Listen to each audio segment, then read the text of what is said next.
आप इतने परेशान दिखाई दे रहे हो। परेशान तो रहूंगा ना पार्वती, आखिर एक बेटी का बाप तो ठहरा। पार्वती, अब उसका हाथ पीला करने का समय आ चुका है। पर हमारी आनंदी तो अभी सिर्फ 9 साल की है, अभी उसे पढ़ने लिखने और खेलने कूदने का दिन है। देख पार्वती, लड़कियां पराया दम होती है और जितना जल्दी इन्हें घर से विदा कर दे उतना ही अच्छा है। और हाँ, काल से आनंदी का पढ़ाई लिखाई सब बंद। Students of class 8 are going to present a short play based on the life of Indian first female doctor, Miss Anandi Bai Joshi. अरे क्या हुआ, आप इतने परेशान दिखाई दे रहे हो। परेशान तो रहूंगा ना पार्वती, आखिर एक बेटी का बाप तो ठहरा। पार्वती, अब उसका हाथ पीला करने का समय आ चुका है। पर हमारी आनंदी तो अभी सिर्फ 9 साल की है, अभी उसे पढ़ने लिखने और खेलने कूदने का दिन है। देख पार्वती, लड़कियां पराया दम होती है और जितना जल्दी इन्हें घर से विदा कर दे उतना ही अच्छा है।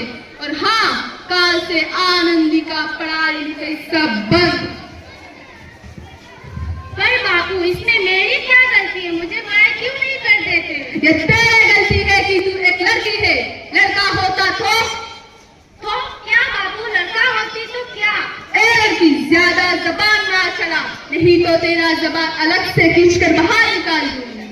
पर बापू, मैं पढ़ लिख कर कुछ बनना चाहती हूँ, मेरे पढ़ाई ना रुको बापू। आनंदी, तुझे पढ़ना है तो पढ़, लेकिन सारा ऊपरी बाप की ये छाते पर बंद करना दे। पर बापू, अभी तो उम्र मेरा पढ़ाई लिखाई की है, मुझे पढ़ लिख कर डॉक्टर बनना है। पढ़ाई पढ़ाई पढ़ाई, आज तो तेरी इन किताबों का कम तमाम करके मत मारो बापू, ये ले, हट छोड़ी। बापू, ये तुमने क्या किया, तुमने मेरी किताबों को नहीं पढ़ा, तुमने मेरी सारी किस्मत फाड़ दी, किस्मत। ये काफी किताबें ना सिर्फ छोरों के हाथों में अच्छा लगती है, लड़कियों के हाथ में तो सिर्फ मेहंदी अच्छी लगती है। बापू, मैं लड़की हूँ तो क्या हुआ, लड़का और लड़की तो हमारे दोनों आंखों का समान होते हैं। चुप कर आनंदी, और ये एहसास आनंदी की अब तक जिंदा है। कहीं बचपन में गला दबा कर मार दिया तो आज तेरा ये बक बक सुनना नहीं पड़ता। पर बापू, मैं तो चूल्हा जाना अच्छा ना लगे है। देख छोड़ी, जितना जल्दी हो सके तू चूल्हा चढ़ाना सीख ले, उतना ही अच्छा है तेरे लिए। और हाँ, तेरे विवाह को होगा वो भी कल के कल। अगला जीवन है तुम्हारा, ये कहानी आंचल में है दूध और आंखों में है पानी। माफ कर दे बेटी, तेरी बापू की जिद के आगे मेरी एक ना चलेगी, माफ। इस प्रकार मात्र 9 वर्ष की छोटी उम्र में आनंदी का विवाह गोपाल राय जोशी से हो गई है। बाल विवाह एक सामाजिक कुरीति है, उस कुप्रथा का शिकार होना पड़ा आनंदी को। 5 वर्ष बाद आनंदी 14 साल की हो गई और उसके घर एक शिशु ने जन्म दिया। पर दुर्भाग्यपूर्ण आनंदी अपने शिशु को भी खो देती है। देखते हैं आगे क्या होते हैं। क्या हुआ आनंदी, तुम रो क्यों रही हो? भगवान ने मुझसे मेरी अनमोल चीज छीन लिया। भगवान ने नहीं, तुम्हारी अशिक्षा और अंधविश्वास ने तुम्हारा अनमोल चीज तुमसे छीना है। आज अगर तुम पढ़ी लिखी होती तो हमारा अनमोल चीज हमारे साथ होता। तुम अनपढ़ थे आनंदी, अनपढ़। नहीं, अब मैं अनपढ़ नहीं रहूंगी, मैं पढ़ूंगी ताकि कल किसी और आनंदी को इलाज के कमियों में अपना अनमोल चीज ना होना पड़े। शाबाश आनंदी, और यही तुम्हारे प्रपंच के लिए प्रायश्चित भी है। आनंदी, आनंदी, तुम्हारी 12वीं का परिणाम आया है। तुमने पूरे कॉलेज में प्रथम स्थान अर्जित किया है। आनंदी, आनंदी, कहाँ हो तुम? तुम्हारी मेहनत रंग लाई है, तुम्हें शिक्षा वृत्ति मिली है। ये लो अमेरिका जाने की टिकट। क्या मुझे शिक्षा वृत्ति मिल गई? मैं अमेरिका जा रही हूँ, पर ये सब मैं अकेले कैसे कर पाऊंगी? अपने आप को इतना कमजोर क्यों समझ रही हो? आखिरकार इतना पढ़ने और लिखने का क्या फायदा? तुम गंवार नहीं हूँ मैं, अब गंवार नहीं हूँ।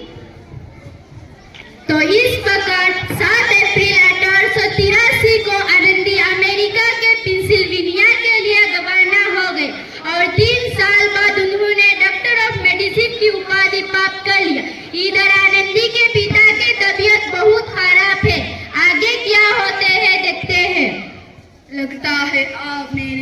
जाने का समय आ चुका है।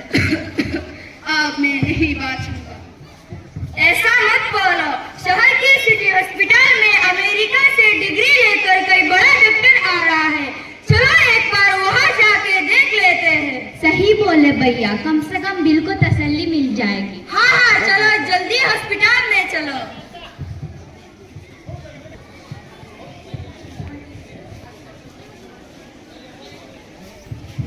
तो चेयर का क्या है?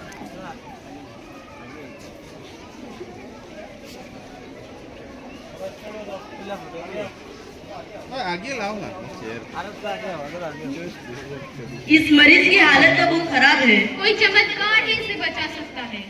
ऐसा मत बोलो भैया, डॉक्टर साहब कब तक आ जाएंगे? डॉक्टर को बुला कर लाओ। डॉक्टर मैडम जल्दी चलो, मरीज की हालत बहुत लो आ गई डॉक्टर मैडम। मैडम जल्दी देखिए, मरीज की हालत बहुत खराब है। इनको क्या हुआ? उनको पैसों से बुखार है। उनका बुखार नहीं कम हो रहा। ओह अच्छा।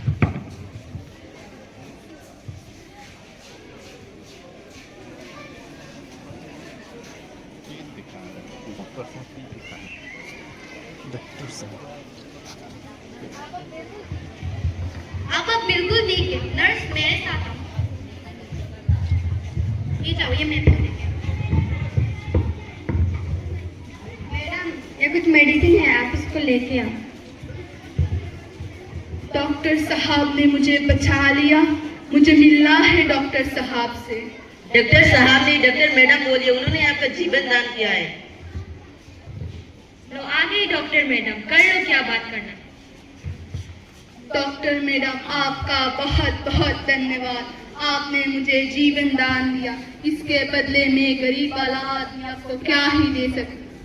वचन चाहिए मुझे कि कभी ये नहीं कहेंगे कि लड़कियां कुछ नहीं कर सकती। वचन? ये कैसा वचन?